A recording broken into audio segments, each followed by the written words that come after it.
The novelist and playwright Michael Frayn has long been fascinated by Eastern Europe, and for Omnibus now on BBC One, he explores the old city of Prague.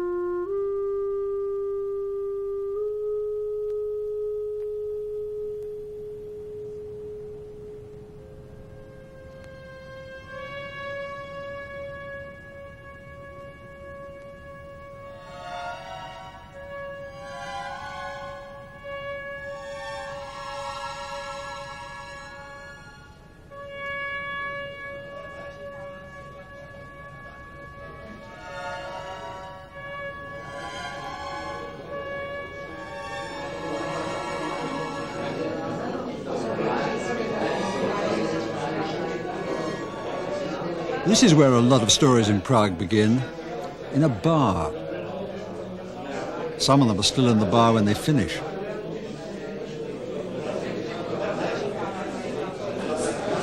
There's this fellow sitting in a bar and he's telling a story. The story I'm going to tell you is about, well, it's about a fellow who was sitting in a bar. The thing about him was, he was made of mud, river mud to be precise. And if you think this sounds like a tall story, you're absolutely right, because he was also 3 meters tall. Didn't say much, didn't say anything.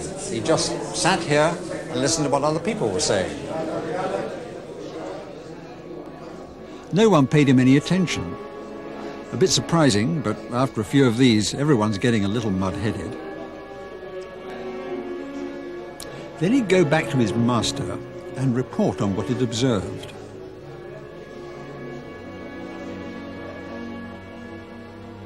I should say that this all happened some time ago, not under the communists, before the communists. It was around 1590.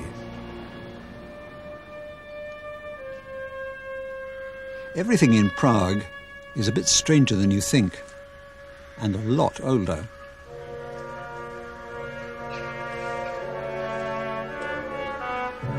This is where the mudman's master is now, buried in the old Jewish cemetery. His master and creator was the great Rabbi Lerv, one of the most famous humanist scholars of his age.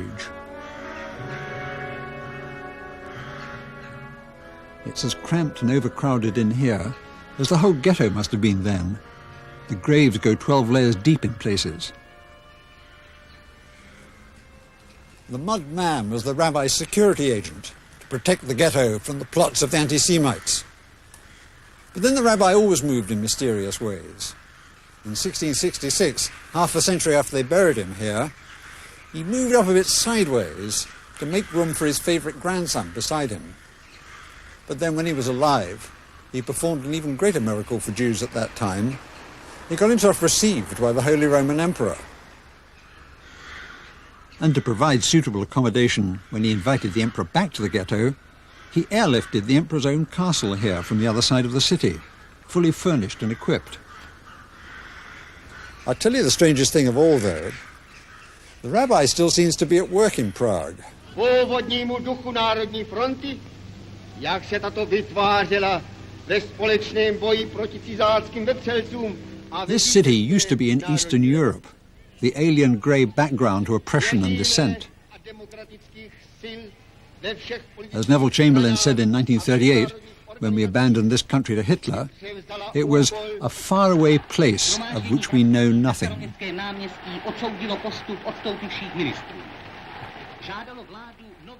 But in the last 4 years, the whole city has moved.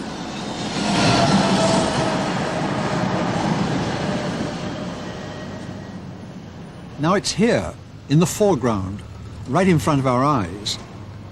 And it's not in Eastern Europe at all. It's in Austrian Europe, German Europe, our Europe.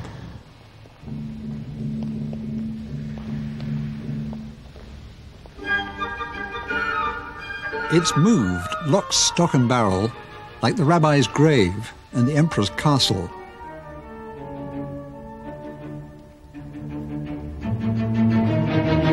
It's It's not a faraway place either. It's closer than Vienna, much closer than Rome. It was the seat of the Habsburgs and the capital of the Holy Roman Empire. It's one of the great Baroque cities of Europe.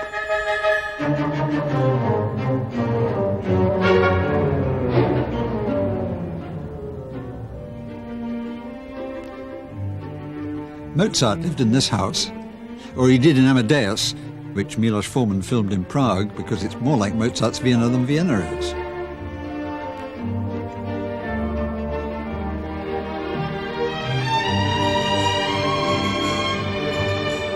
But back in the Renaissance, it was already the greatest intellectual and artistic centre north of the Alps. Behind these late Renaissance palaces clustered around the castle is the soaring Gothic of the 14th century from Prague's Great Golden Age.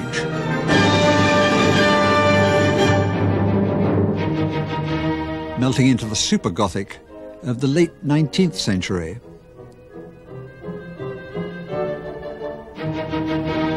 By then, the city had given itself over to Art Nouveau, more sumptuously than Vienna, more profusely than Paris.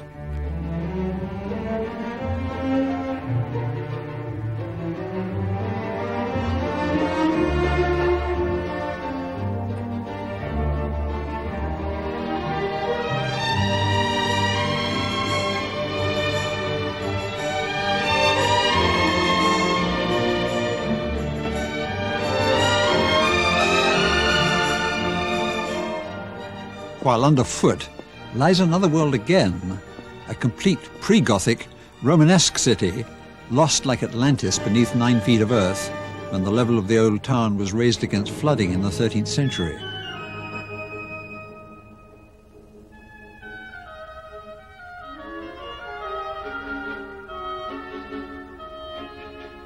Cities are landscapes, weathered by the vagaries of human society and philosophy, and Prague is one of the most complete, and complex and beautiful records there is of Europe's human meteorology.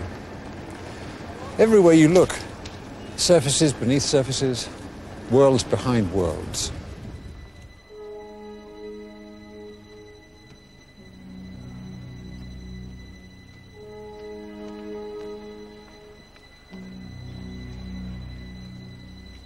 As soon as you penetrate behind the brilliant facades of the old town, you get into a labyrinth of little alleys and courts and passageways, like the backstage world of some huge theatre.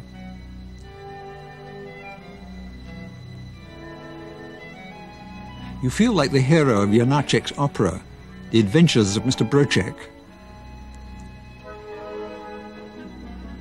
Mr. Broček's adventures take him to the moon, but they continue here in the alleys of the old town.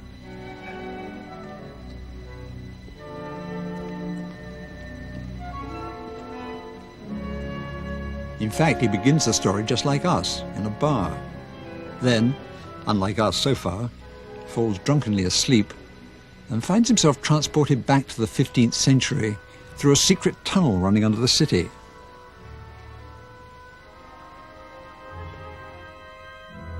This is the Prague that Schikaneder painted around the beginning of the present century. A world of winter evenings, where the snow muffles the sound of the odd cab, where the dim gaslight scarcely penetrates into the corners of the courts.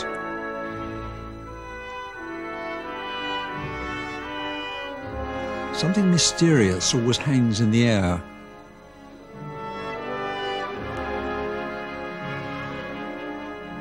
From lighted rooms, people look into a darkened world we can't penetrate.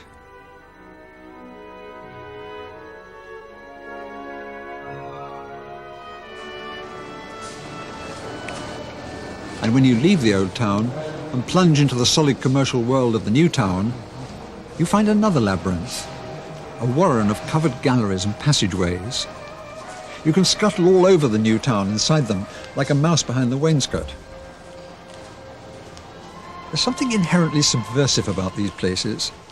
People came running to take refuge in them in 1968 to escape from the Russian tanks, and again in 1989 under the clubs of the security police.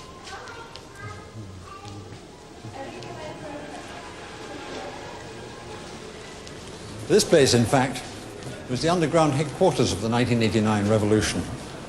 Václav Havel, who emerged as the leader of it, was of course a playwright by trade.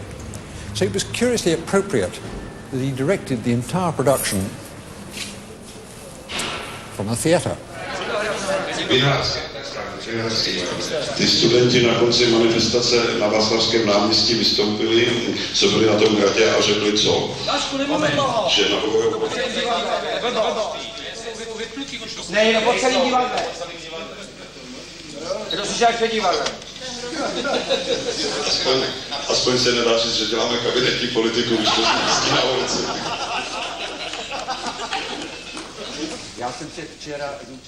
In those days it was called the Magic Lantern because it housed one of the forms of theatrical illusion in which Prague specialises, where living actors dissolve into cinema images of themselves and back again.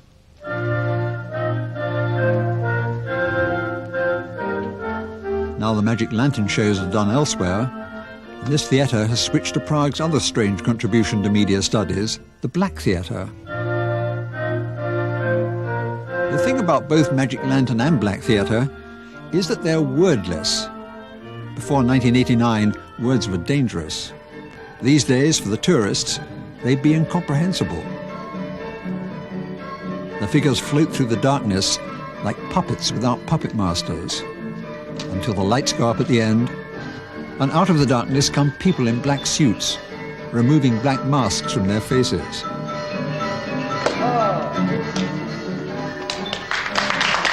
The unseen animators who kept it all aloft.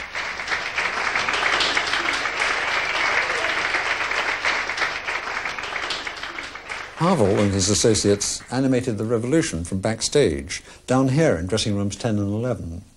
A world within a world, and the very heart of the revolution.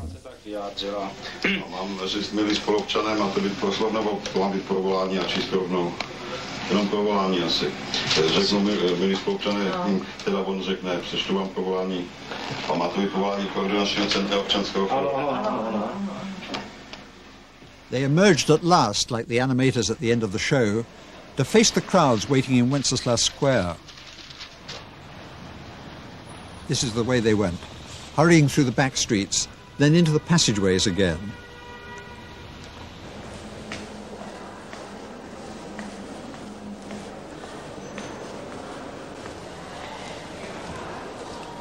This particular bit of the labyrinth is as complicated as something out of Piranesi. But Havel must have known it like the back of his hand, because this whole block was once owned by his father. More backstage connections.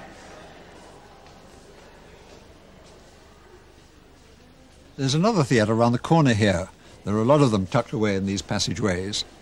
A number of little theatres played their part in that exalted week of November '89. All over town, the actors abandoned their performances and invited the public in to debate the country's future.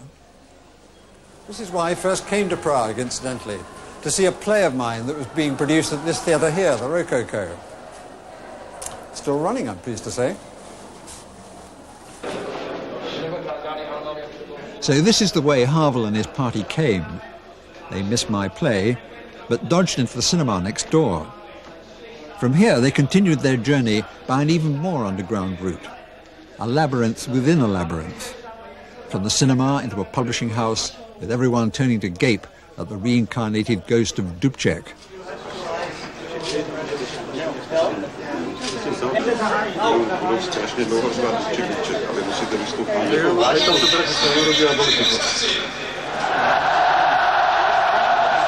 And emerged on stage in Wenceslas Square, in front of what any playwright would recognize as a very good house indeed.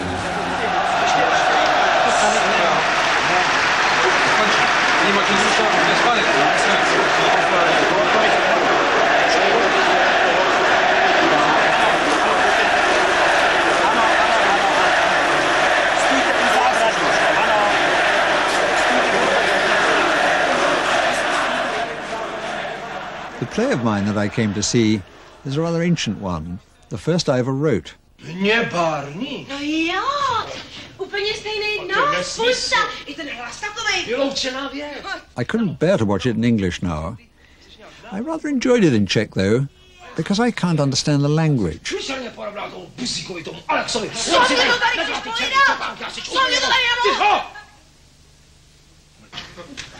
Co říkáš?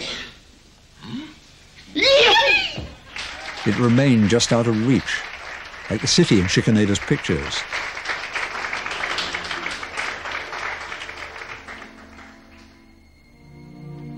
Or the garden in this photograph, half glimpsed through the condensation on the window.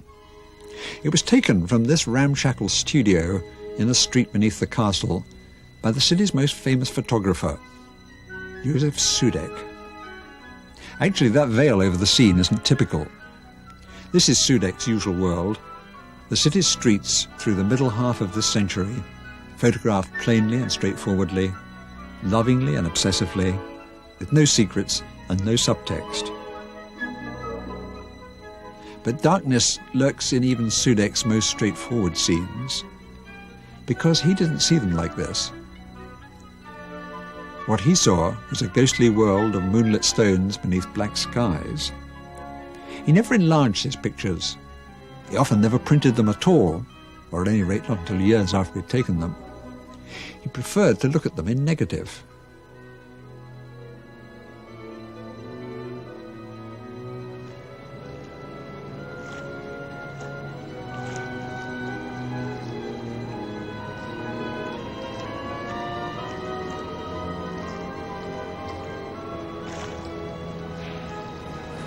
Prague demonstrates over and over again is the curiously oblique relationship between human intention and human achievement.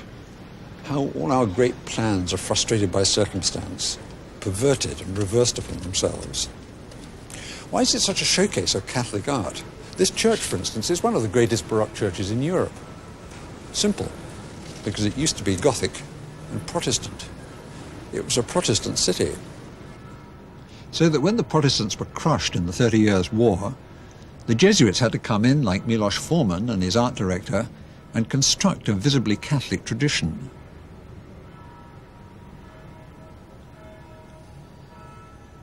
Why did Prague survive the Second World War almost intact when Warsaw was utterly destroyed? Because we defended Warsaw and we abandoned Prague to its fate.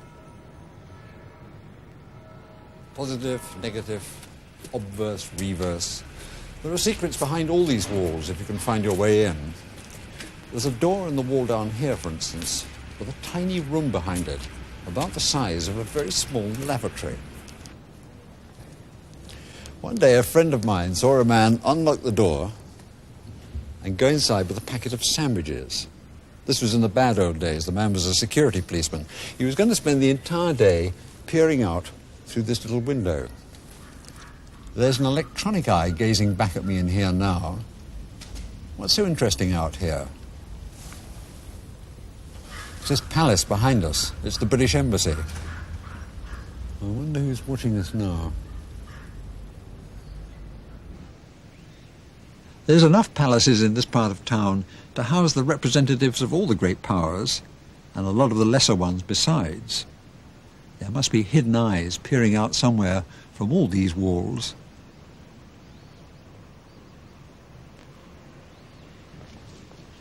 The prospect from the German embassy in the summer of 1989 was streets filled with abandoned trabants.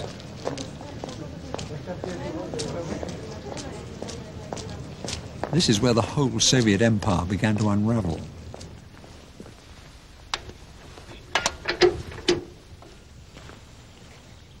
Two 2,500 East Germans claimed sanctuary here. The gardens at the back turned into a refugee camp. They were finally taken away and loaded onto special trains. As the trains rode through East Germany to the west, they were besieged by crowds who wanted to go too. East Germany and Eastern Europe collapsed around them.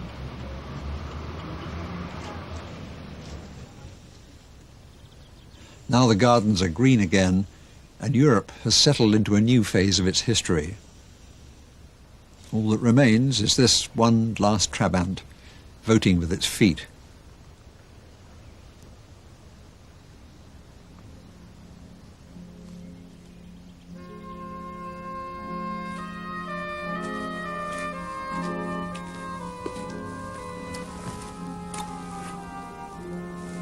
There are a lot of gardens behind the walls in this part of town, as a matter of fact, but most of them are secret, closed away behind locked doors. And the only way you can see backstage is by looking down from up here.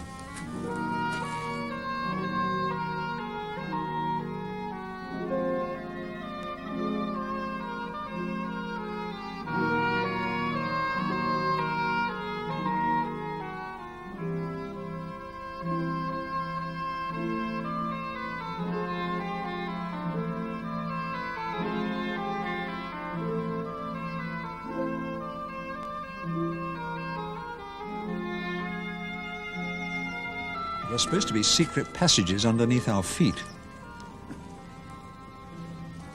Because this is the castle where Havel now presides and where the kings and emperors of Bohemia ruled before him. This is the place that Rabbi Lev teleported to the ghetto. And it wasn't just a castle he was moving. At that time, this place was a kind of secret government laboratory. This was under the Habsburgs in a golden age, which began by the usual process of reversal as the result of disaster. Vienna, the capital of the Holy Roman Empire, was in danger of falling to the Turks. So, in 1583, Rudolf II moved his court and his capital here.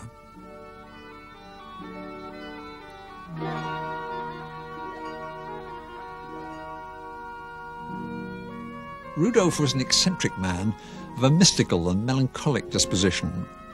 He loved secrets and mysteries. He collected strange things. The Swedes invaded Prague just to steal his collection of curiosities for Queen Christina.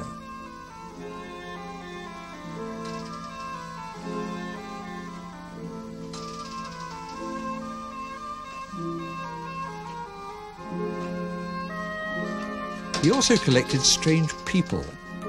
People with secrets to impart, people with an eye for mystery. Inventors and clockmakers, occultists, necromancers and soothsayers. He had half the world's alchemists at work in his laboratories here. Alchemy wasn't just get rich quick. There was a spiritual aim, to establish the secret connections behind the scenes of the universe. Transmuting base metal into gold was a metaphor of changing man from negative to positive.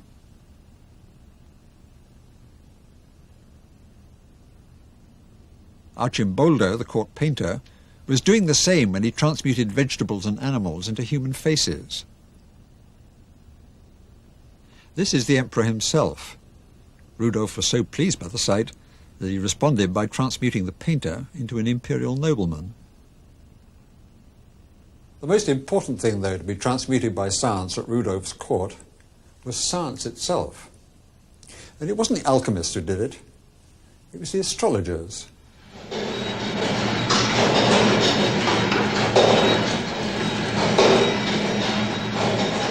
The problems they faced were as urgent and practical as finding the right model for the economy. Rudolf had moved the court here from Vienna in the first place only on sound astrological advice. But if the emperor didn't know precisely when the moon was entering the 7th house, or whether Mercury would be in trine or retrograde, how could he decide whether to increase VAT or join the Holy Roman exchange rate mechanism?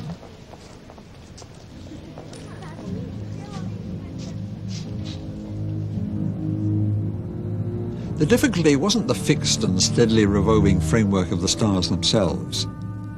It was us and our fellow planets, wandering drunkenly through the labyrinths of heaven.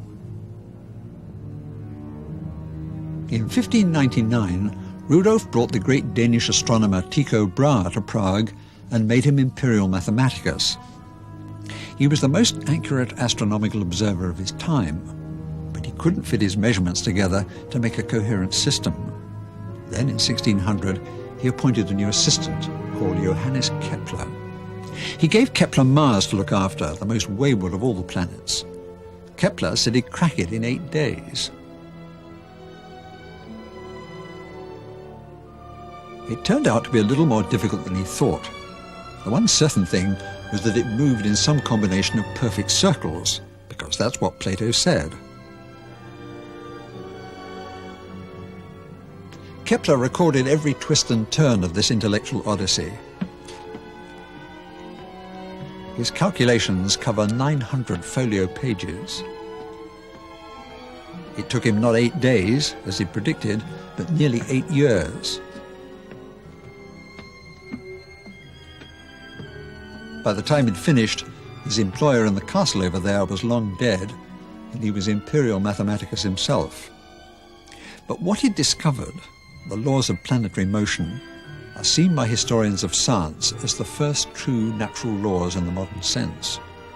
Out of them came gravitation and the great rigid framework of classical science, the whole rationally structured modern world.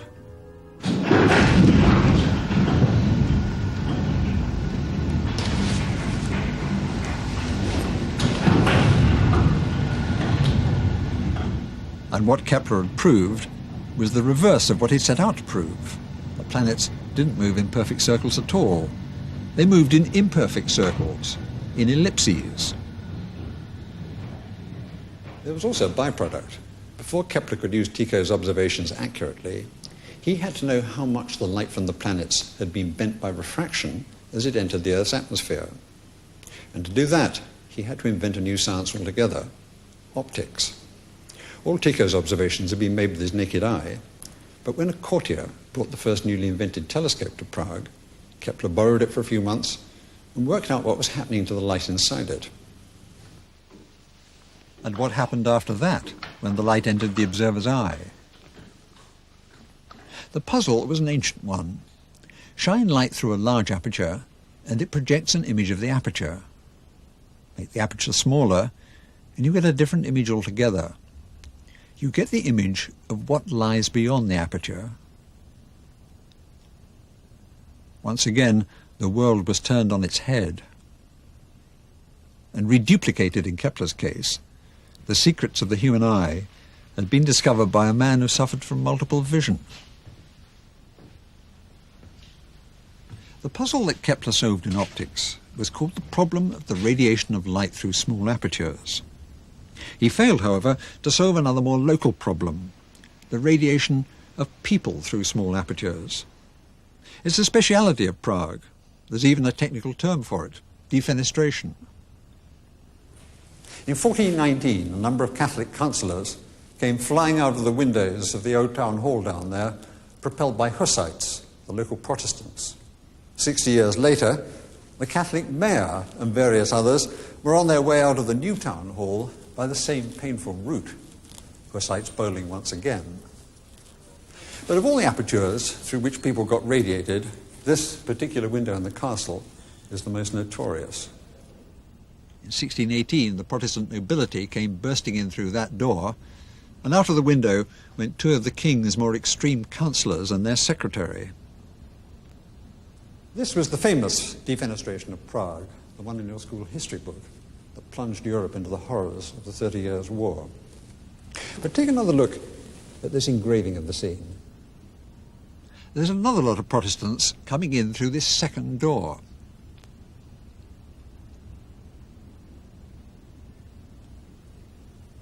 Except there is no second door. There never was. These people have come into existence as mysteriously as the mudman. And the defenestries themselves? It's a long way down. But they survived. The Virgin Mary floated them gently down to earth, according to the Catholics. According to the Protestants, because they fell into the castle dung heap. More mudmen. The Protestants won that one, but 2 years later they lost a rather more important encounter on the outskirts of the city here, the Battle of White Mountain. The defenestrators fell even deeper into it than their victims had. They were publicly executed, and Prague was Catholicized. Architecturally, it was a pretty savage and wholesale process, particularly in Malastrana here, on the foot of the castle. Waldstein, one of the victorious Catholic generals, tore down a whole block of Protestant houses to make room for this grandiose blank wall. But if you manage to find the small aperture in one corner of it, you come upon another of the city's backstage worlds.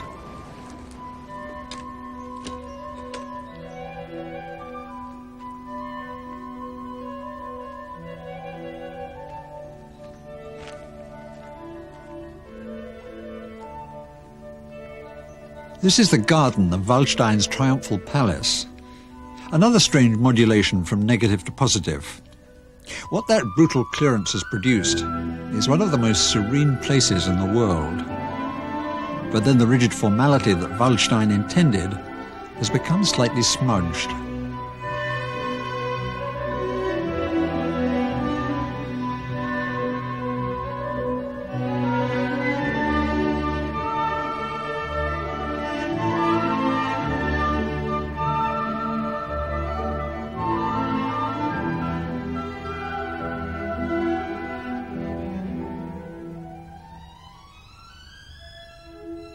By 1624, the court had returned to Vienna, and Prague sank into 2 centuries of Habsburg provincial decline.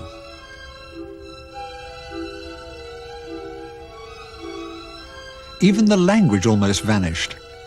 Czech had been the language of Protestantism. Now the educated classes switched to German, like their Habsburg rulers. When Czech nationalists rediscovered their own language at the beginning of the 19th century, it had decayed to a peasant dialect. It had to be restored by scholars like Biblical Hebrew in modern Israel.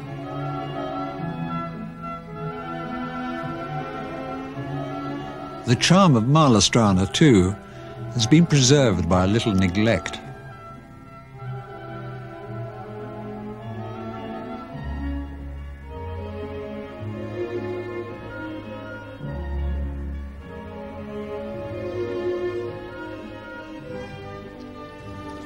Another Catholic dignitary got thrown off the Charles Bridge. Not the Protestants this time. This was back in 1383 when Jan Hus was only 10 years old.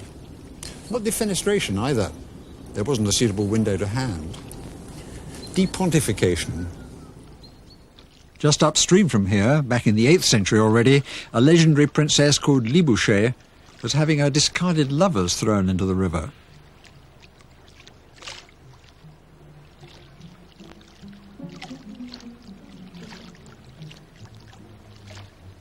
They fall from heights, they dangle from strings. Everywhere, these helpless figures, dependent upon the will of others.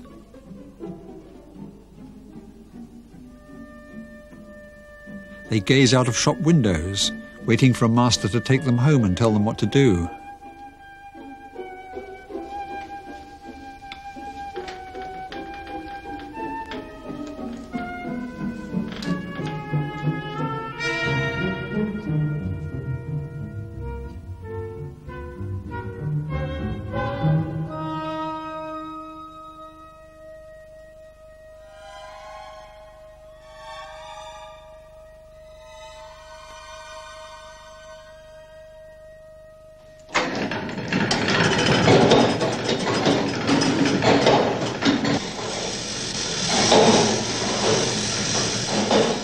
Half the population of Prague seem to be puppets.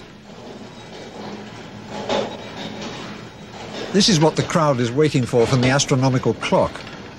Not astrological advice, but little wooden people controlled by the unseen machinery within.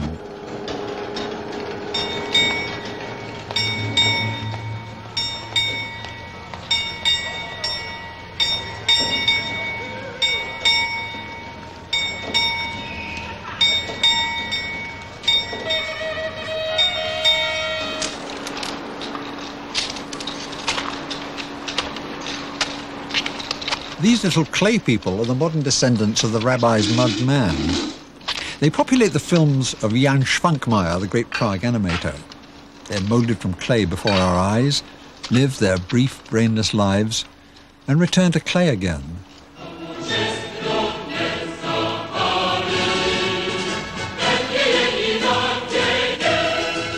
Or are transmuted from clay to human and back to clay in a parody of the human condition.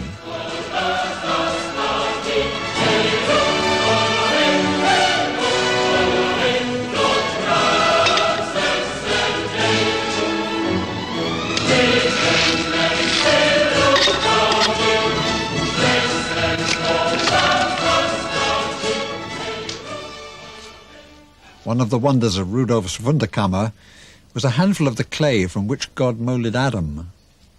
I wonder if Rudolf ever had a go at kneading it himself. Milosť, pane, Milost, pane!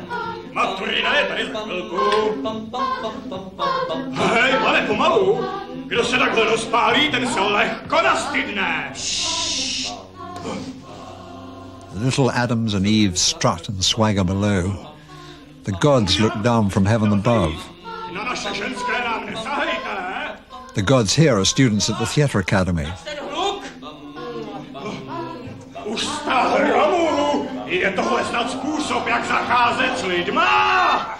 Even when they dance attendance upon their puppets in full view, they seem as self-effacing as courtiers in the presence of royalty. It's the puppets we look at, not the operators. Myslíte, že nám budete žence polizovat přímo sem? Usta hromu, je tohle snad za to, že jsem vás vytáhl, když jste polikali andělíčky? Co se zavří? Ani mě nenapadne! Nic nosit nebudu, a kdybyste platili jednou... Originally, the puppets were created for the strolling actors of Bohemia by the woodcarvers who made the Baroque saints for churches. What made them popular was that they were allowed to speak Czech, while human actors were required to play in German.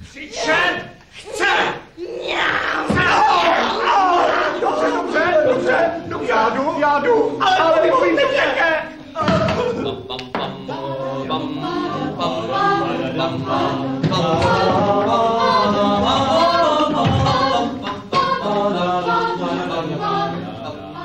But the grandfather of all Prague's puppets was conceived here in the Old New Synagogue, the rabbi's mud man.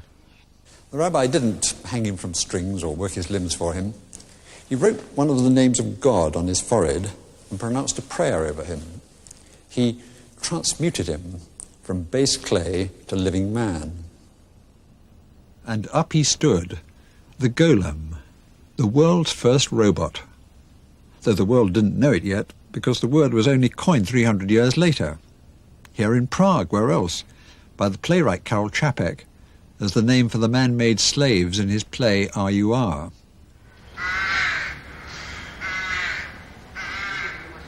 In fact, the golem got out of control, as robots will, when someone else tried to make use of him.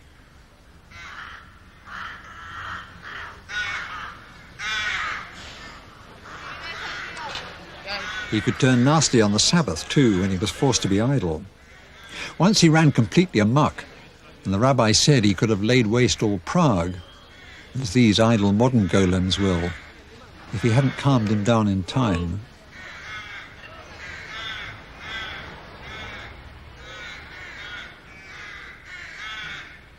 And when the golem had served his purpose, the rabbi rubbed out some of the letters on his forehead. So it now read, not God, but he is dead. Then he laid the creature to rest up here, in the attic of the Old New Synagogue. He's still there, or so people say. This synagogue, in fact, together with a couple more nearby, the cemetery and the old Jewish town hall here, are the last remaining fragments of the old ghetto. How did they survive Hitler? Because Hitler deliberately preserved them to become the museum of an extinct race. Another example of things here going in two opposite directions at the same time, like the clocks on the town hall, where the Roman clock runs clockwise and the Hebrew clock runs widdershins.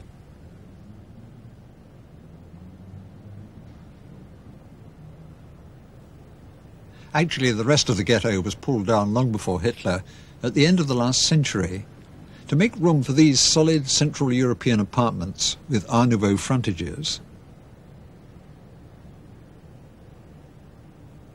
In this one lived the most celebrated inhabitant of all, Franz Kafka. In fact, he also lived here, and here, and here, and here, and here, and everywhere else you can think of. He seems to have inhabited the whole of central Prague single-handed. He sat in the oriel window up there, looking out over the heart of the old town, and wrote Metamorphosis, the story of a man who is mysteriously transmuted into a beetle, like gold turning into lead. The beetle lay helplessly on its back, like a discarded puppet or a deactivated golem.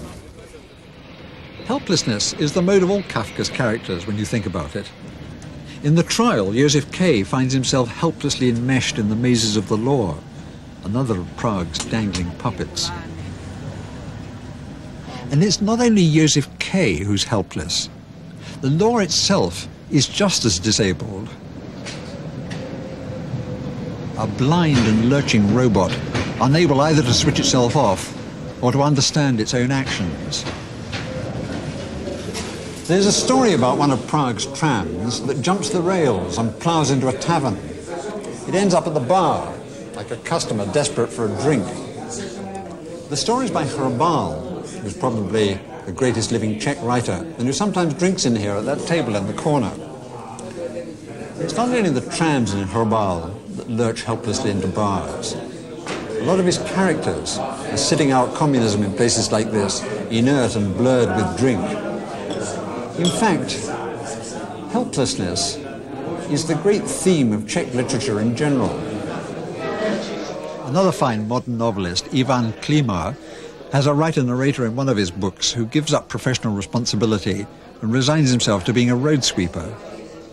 Even the good soldier Švejk, who subverts all the values of the Austrian army in the First World War and all the ideals of the empire it serves, does it by behaving like a kind of good-humoured golem, by willingly, cheerfully, ingeniously, precisely carrying out the idiotic orders he's given.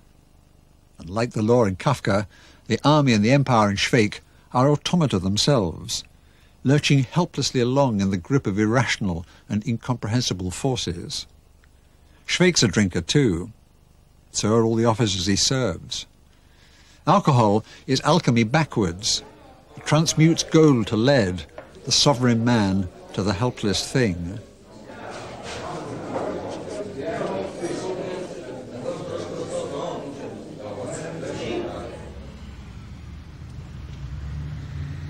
On this vast plinth overlooking the river, there once stood the largest and deadest effigy of them all.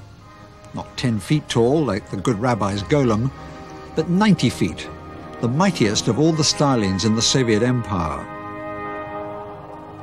They started it after Stalin's death in 1953, but it had only been unveiled for a year when Khrushchev revealed to the 20th Party Congress that Stalin had not been quite as charming as he looked.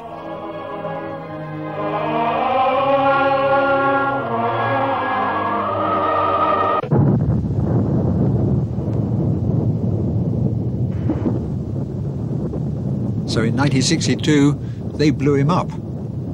The designer had blown his own brains out even before his creation was finished.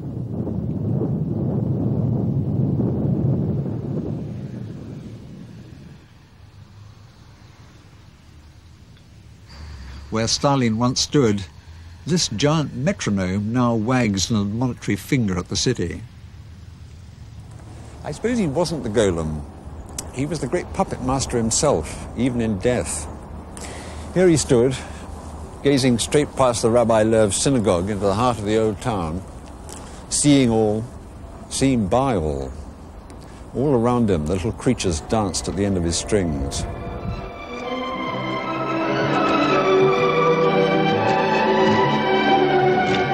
On Letna Plain, just behind his back, they held the great party rallies. In the Strachov Stadium, robots drilling in perfect synchronization, turning to mudmen in the rain.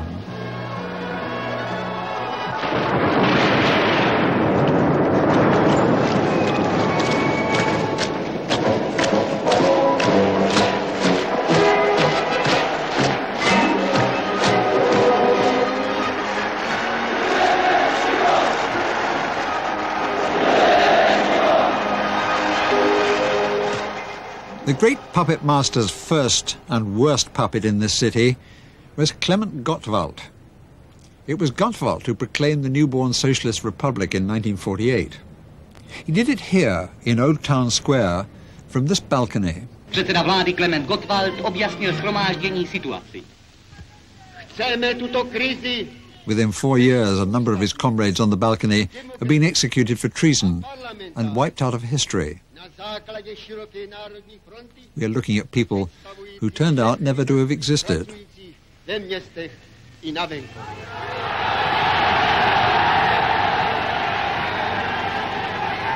Gottwald himself made a rather more stately retreat into oblivion. He went to Stalin's funeral in 1953 and with touching respect Caught flu there and died a few months later. But he didn't return to the clay from whence he came, like a Schwenkmeyer puppet. They bore him off to another commanding site above the city, looking out towards his old master. This thing was built as the tomb of the unknown warrior. It was transmuted into the tomb of the only too well-known president.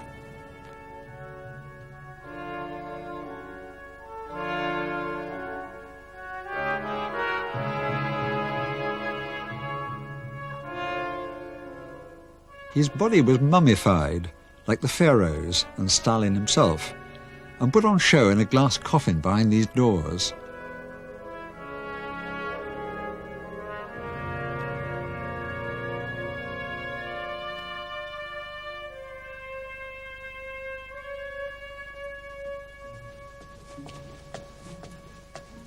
They've still got preserves in there, curiously enough, only now it's canned soup instead of mummified president.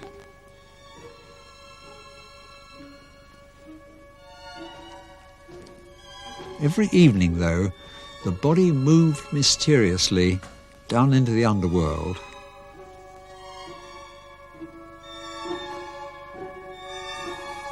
More of Prague's secret passages were dug out to make a home for it. The late president had a staff of 63 looking after him down here, working in 3 shifts round the clock. They were monitoring the switches and dials on this massive refrigeration plant, with everything in duplicate, just to be on the safe side.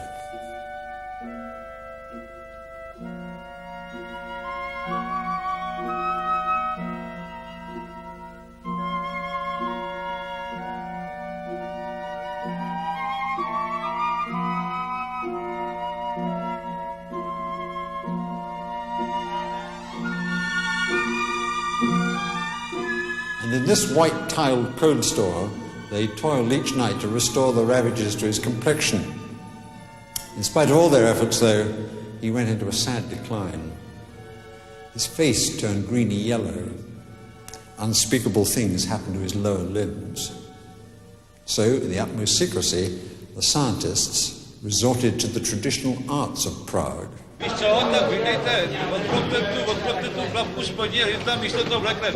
These are the Barrandov studios, one of the biggest film studios in Europe. Miloš Forman worked out of here in the 60s, so did all the great Czech directors of the Prague Spring. But what they specialize in is trick, special effects, illusion.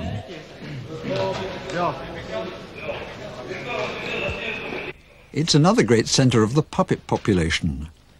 These inanimate figures are almost the only life left in the Czech film industry. 3 fingers on each hand, because 3 look more like 5 than 5 do, and as silent as the golem himself until they're dubbed.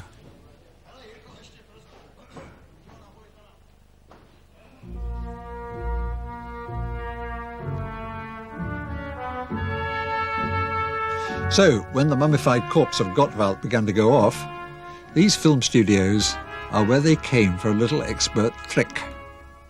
Bit by bit, from the bottom up, the mummy became a dummy. The old sub-puppet master was turned into a puppet. Some say the work continued until he was made of latex all the way up to his neck. Some say that the makeup department even replaced his head.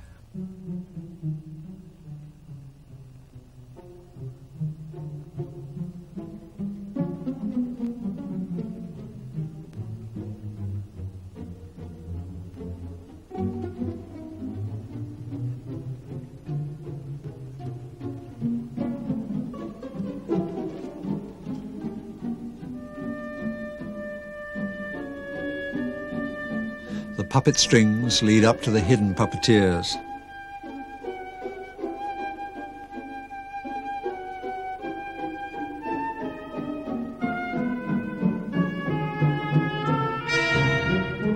The animators make their brief appearance, then dissolve back into the shadows.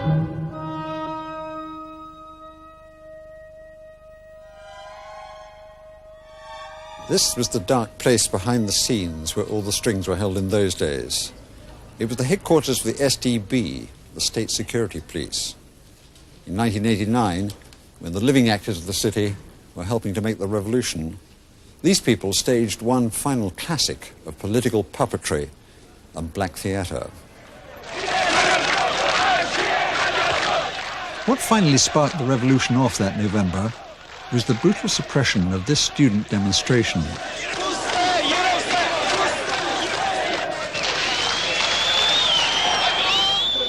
It happened just round the corner from SDB headquarters, here in Národní třída.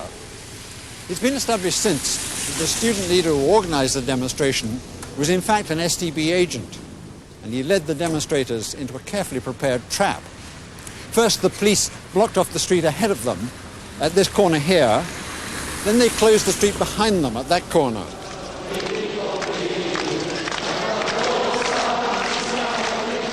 There was only one way out of the trap, and that was through the arcade here. And as everyone packed into this narrow place, so the police launched into them with their clubs. Over 500 people were wounded.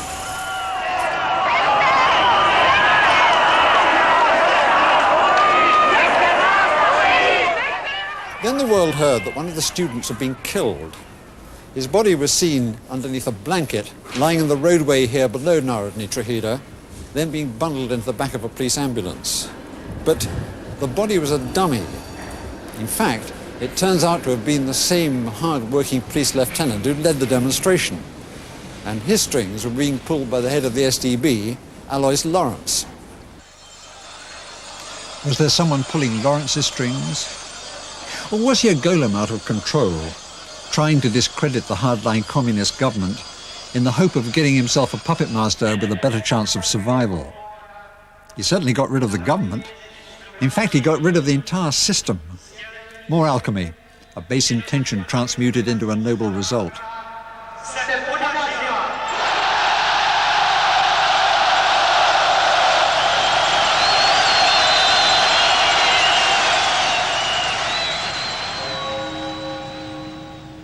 But then why has this city been so magically preserved against change for the past 40 years, when most of the other great cities of Europe that survived the war have been transformed by the world's progress? Because it was ruled by people who were dedicated to progress and transforming the world. What will happen to it now they've been replaced by rulers dedicated to restoring traditional values?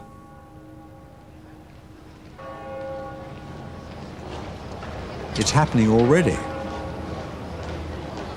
Out go the old golems, in come the new.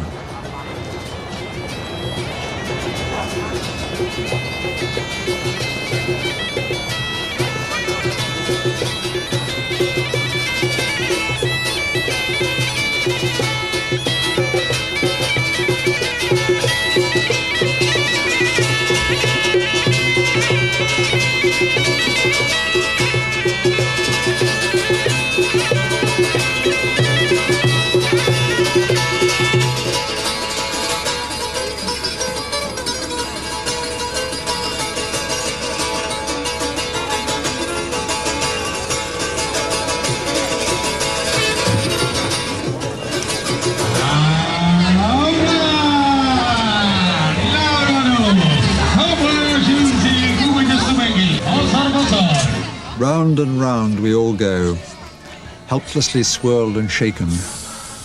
Wandering planets, dangling puppets, falling bodies, creatures with no responsibility for ourselves.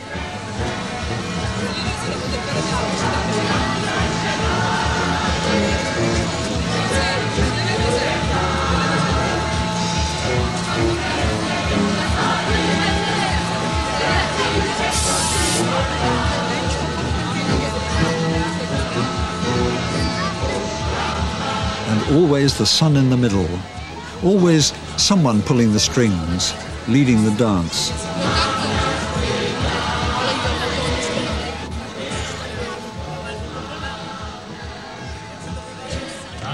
That story of Hrabal's about the tram coming into the bar is also, of course, a story about a man coming into the bar.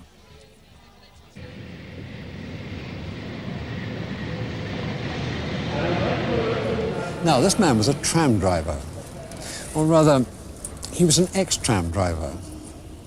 He discovered that at the end of the line here, where the trams turn round, he could switch the controls to automatic and leave it, like the golem on the Sabbath. Then he could slip away and have a quick cup of coffee. Well, the tram took itself round the loop to face the opposite direction, like history or human intentions. Only one day, he finished up his coffee and...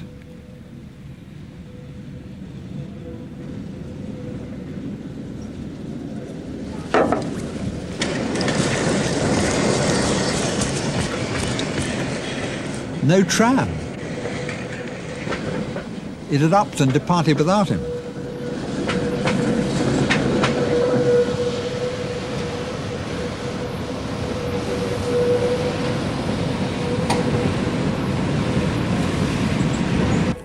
So he set out to follow it on foot.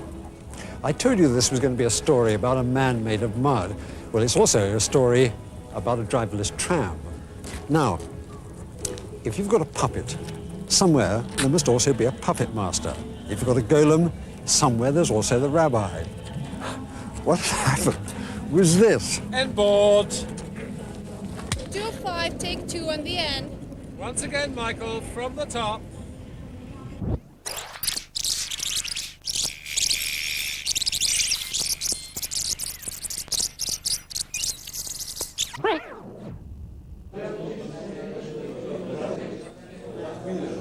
This is where a lot of stories in Prague begin, in a bar.